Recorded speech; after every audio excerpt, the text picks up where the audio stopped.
My name is AJ, and I haven't come up with an intro yet. A couple weeks ago, I made a video about Hazbin Hotel, where I redesigned and rewrote the main villain of Season 1, Adam.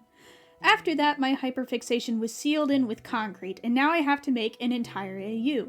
I'm an Undertale kid, and an overachiever. This was bound to happen. It's what I do. It's what I live for. Today, I'll be reimagining Vaggie and Carmilla. Quick disclaimer, I'm not trying to fix these two characters, this is just making them different, and it's just for fun. It's not that deep, please don't be mean to me, I'm sensitive. Also, major spoiler warning for Hazbin Hotel. If you haven't seen it yet, you might be a little lost, but too bad!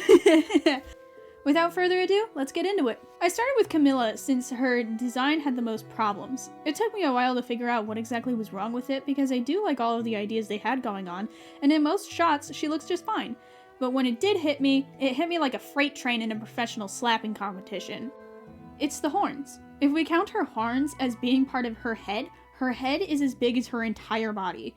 It makes her feel very unbalanced and is incredibly awkward to look at. I also think her feet look a little strange, and I'm not a fan of the fat hands. Normally these big huge hands look really cool, but I don't think they contribute to this particular character design. Also, the hair that's peeking out around her face and on her forehead looks very strange. So here's what I did to fix that. I made the horns shorter and the rest of the body longer. She's supposed to be an overlord, and a very powerful one at that, so I wanted her to look larger than life. Her design has a lot of ballerina motifs in it, so I leaned into that. She's got an hourglass body type, so I took that and pushed it even farther. I also carried the same general shape throughout her entire body, so her head and legs both have places where they cinch together, though neither of them are as dramatic as the cinch I put on her waist. I liked the spikes she had on her waist, so I carried those over to my design. It looked a little strange when there were the only spikes there, so I added some sharp parts to her shoulder and skirt, as well as making the two hair strands at the side of her head more spike-like. I decided to ditch the feet entirely and just give her spiked legs.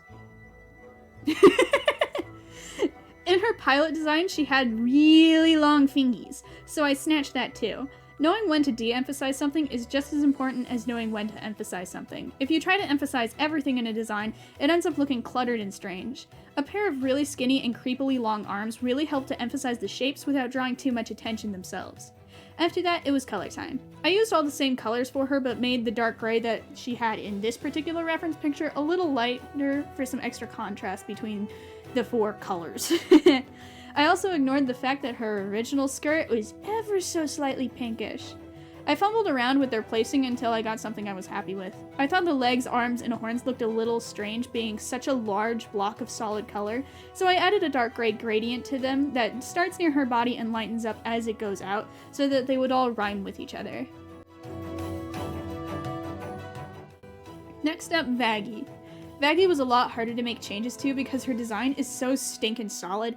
Out of all of the characters, to me, Vaggie looks the coolest, and her design makes the most sense. It doesn't seem like it's based as entirely off of the rule of cool like the others are. Even though the hair makes absolutely no sense, I love it so much. It looks so cool. In my first pass through, I changed practically nothing except colors, and then when I sat down to go do the good drawing, the poster type drawing for my Patreon, I realized how boring it was. Not boring as in it's a bad character design, it's just that boring in the sense that I didn't change anything. So I took some time to myself to make some really indulgent comics and sketches of my Adam and Eve designs, and then suddenly remembered something that I hadn't thought about in a long time. Angels of death are a real thing. They were the last plague that God sent to the Egyptians after their pharaoh repeatedly refused to free the Jews that were enslaved under his rule. According to the science of all the Egyptian plagues, this miracle can be explained by a distant volcanic eruption, with the angels of death being explained by poisonous gases.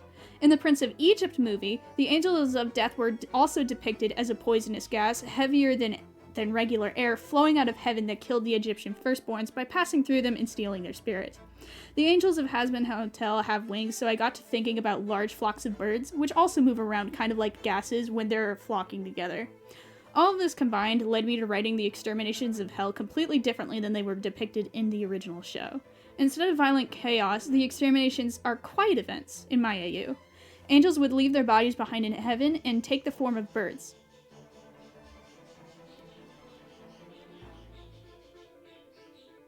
I apologize for my own parrots. We had to move them upstairs while my grandmother was visiting because they're annoying. I'll try to edit them out as best I can. I apologize. They would flock together and silently fly through the entire city, taking the lives of anyone and anything they pass through. You can't escape them by hiding in buildings either, they can just fly through the walls. The exterminations would be the only day when everyone in hell is equal. No amount of preparation can prepare you for an enemy that you cannot run from, cannot hide from, and cannot fight. So why does any of this matter? Well, super duper major spoiler here, Vaggie is a fallen angel. Not just any angel either, she was an angel of death. In the original show, Vaggie's wings and eye were removed by Lute after she refused to kill a demon child. Now, I'm going to change this a bit, but for right now, all you need to know is that the basic concept is practically the same. Vaggie still fell from heaven during an extermination. OG Vaggie has a lot of moth motifs, and although very cool, it doesn't serve my AU, so I changed her into a bird. I designed the angel spirits to look kind of like harpies. They have their usual heads, but bird bodies. Angel bodies are the reverse, where they look normal, like kind of people-ish, but have wings. Since Vaggie fell from heaven in the middle of the extermination, I put her at the halfway point between a harpy and an angel, so she's got her wings on her arms and a bird face, but the rest of her looks like a regular angel. I used Stolas from Helluva Boss as a reference to mimic kind of how Vivziepop draws bird people. It was really nice and to have something to actually reference, because it would look, the way that I draw beaks would look a little strange in this particular style that I'm trying to mimic. I took away all of Vaggie's feathers so that her arms look like they have big spikes on them, so it's not way obvious that she used to be an angel at first. But once you figure out that these are like the bits of the wings that would hold the feathers, it's so obvious. I don't know how to explain that quite right. I took her bow and put it around her waist so there would be some space to give her some horns up there, and then it was color time. This time I stuck strictly to Carmilla's color palette for her, since these two characters are supposed to rhyme with each other. In the show, Carmilla makes a joke that it's really obvious that Vaggie is a fallen angel because she wields an angelic spear and has a huge X over her missing eye, and I wanted it to not be quite as obvious that she's a fallen angel. I decided to instead put the X inside of her eye, like I did with Eve's eyes, and she doesn't get a spear this time. Since angels don't actually wield weapons in my AU during the exterminations, she wouldn't get a spear. I also kept the hourglass figure as a design motif so that she and Carmilla have some shapes in common, although I toned it way down for her. I also decided not to put any reds on her actual body. It would be just on the clothes that she wears, so that way she doesn't look quite as much like a demon. I don't know, I just kind of...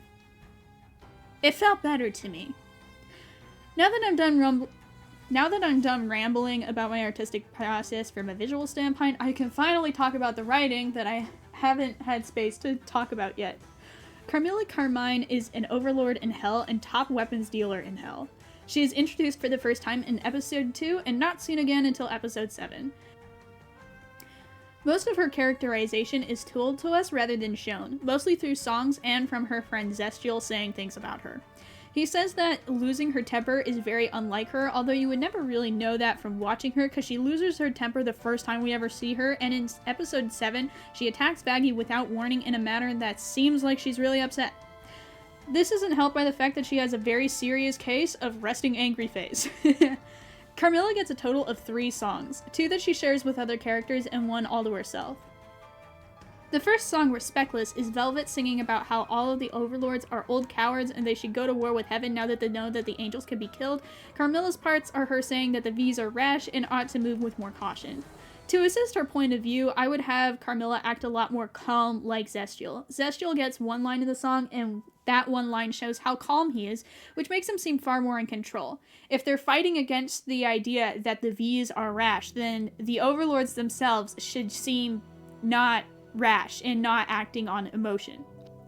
I would have the parts that she sings be sung in a manner that is more calm and collected like Zestial is, and I would also have her animated so that way that she doesn't seem like she cares about anything that Velvet is saying, and it makes Velvet incredibly upset, which would assist in the general storytelling of really conveying that Velvet and the V's are the ones that are acting on emotion and not really thinking things through quite right, and the Overlords don't do that. Carmilla's next song is Whatever It Takes, which is an emotional duet that she shares with Vaggie. It also sucks. Not only is it kind of a bad song, but it's also in the same episode that we meet Carmilla for the first time, so you don't have any emotional attachment to this character and it feels incredibly unearned. And also takes away the mystery of who killed the angel completely, since you find out in freaking episode 2. Come on! Even if it's the most obvious thing in the world, just let us wonder for a little bit, okay? I would move this song to just a different episode. We can still have it, even though it's terrible, but just move it a little farther along. I would also take some more time to build up Carmilla as an ever-present figure, even though she's not physically there. I want there to be hints of her throughout the entire show. The last song she gets is a song where she's singing to Vaggie, so that's 2 songs where they're emotionally connected, and it is called Out for Love, where she's basically saying, don't fight for vengeance or anger, fight to protect the people you love, stay on the defensive. Now this is actually one of the best songs in the soundtrack, but in the show, it kind of comes out of nowhere. It feels like it was written for an earlier draft of the script where Vaggie did vengeance a little bit more. There's nothing wrong with it from Carmilla's side, so we'd have to tweak Vaggie in order to make the themes of that song a little bit more present in Vaggie's particular character arc. Vaggie doesn't get a whole lot of characterization in the actual show. Vivziepop has a really hard time giving her female characters actual faults unless they're a villain, and then they're two-dimensionally evil. Like, it's just, well, that's actually something she struggled with just in general, is she struggles making her characters fully fledged people where they have good bits and bad bits. But when she does get it right, she does it really good, but she struggles. In the pilot, Vaggie was a lot more distrusting of everyone, even in Charlie, though she was distrusting of her ability to do things rather than of her motives, which is completely justified because Charlie just keeps on getting in her own way. She also flew off the handle a lot more and was actually rageful. In the actual show, she comes off as bored or slightly annoyed most of the time instead. She also seems just blunt rather than actually rude.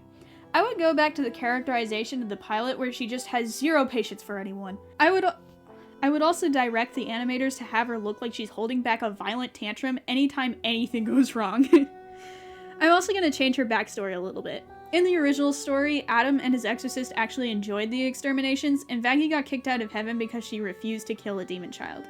In my first video, I tweaked it so that Adam and his army don't actually like the exterminations. In fact, they really don't like them.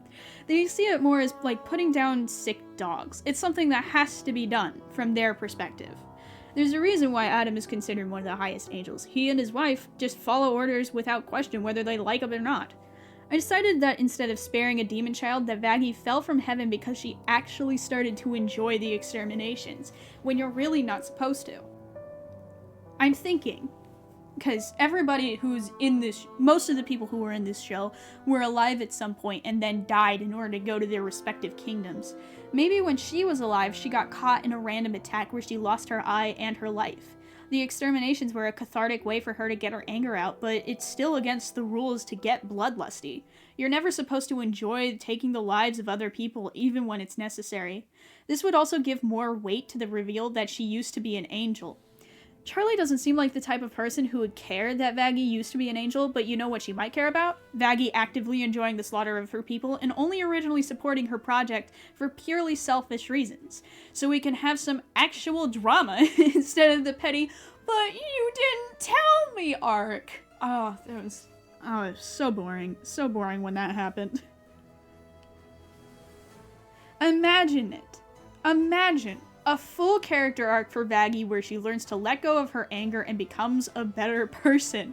That is actually exciting! That theme of Vaggie starting out as not a great person and then learning to grow and change with the rest of the cast would also assist the theme of forgiveness, moving on, and redemption, which is exactly what we want. There's nothing I love more than a good learning to forgive arc. And I don't mean forgiveness in the sense like you forgive the villain and then they become your buddy. No, I'm talking about forgiveness, like real world forgiveness, where forgiveness is actually letting go of your anger so that whatever happened to you in your past doesn't affect you anymore. So even if you never trust the people that hurt you ever again, you can still learn to forgive them. It's something that I've struggled with, and it's taken me a long time to learn how to do it myself, and I still struggle sometimes. I still hate my math teacher. But I'm sure I'll move on someday. Back to Carmilla. In the original show, she reveals in episode 7 that the way to kill angels is with angelic steel. Now, I hate to be mean to my beautiful trash heap, but this is lame. This is really lame. Also, it makes no sense. The exterminations have been happening for eons as far as we know. You're telling me, seriously, with a straight face, that no one, literally no one, has ever gotten an angel's weapon away from them and then stabbed them with it? Carmilla said that angels fight really sloppy and bad because they are invincible. This would make the chances of someone getting an angel's weapon away from them and then killing them with it way harder. Also, Vaggie's eyes and wings were removed with angelic weapons! How would she not know this? I already mentioned that I changed it so that angels leave their bodies behind in heaven, which makes them completely invincible, and they don't fight with weapons, so there's no way for Carmilla to get her hands on any angelic steel. Instead, Carmilla develops a serum that, when exposed to oxygen, turns into a gas. This gas would summon an angel's body to wherever their spirit is at that time, making it possible to kill them. To safely experiment with this, she would have to develop a whole bunch of different test gases, and then leave the traps scattered around the city during Extermination Day. These gas traps would be triggered whenever they see motion. They would also be equipped with cameras so that Carmilla can check to see which, if any, of her serums worked.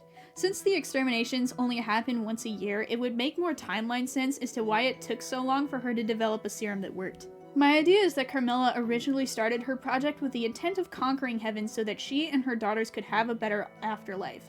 But by the time she found a serum that actually worked, she was no longer blinded by anger and resentment. She realized that an all-out war with heaven would end in total slaughter, and that if they managed to conquer heaven, it would eventually turn to be just as rotten as hell. Instead, she decided to keep the serum to herself and set up defenses at her home so that she and her daughters would be safe during exterminations.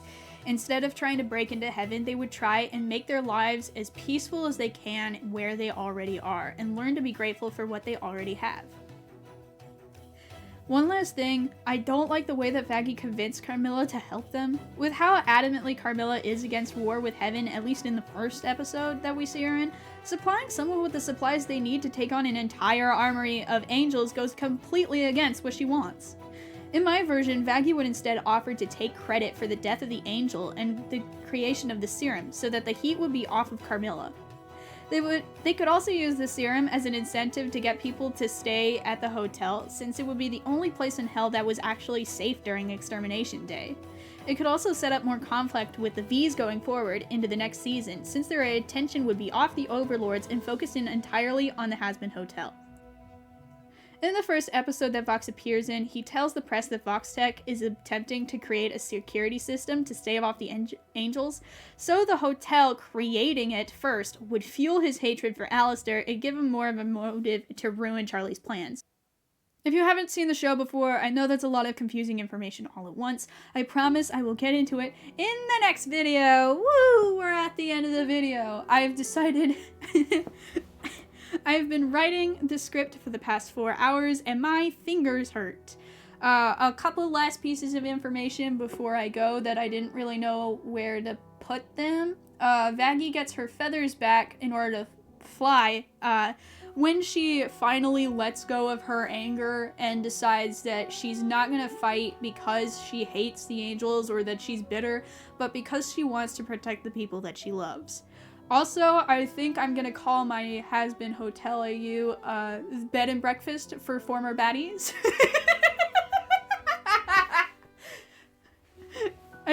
I love comically long names.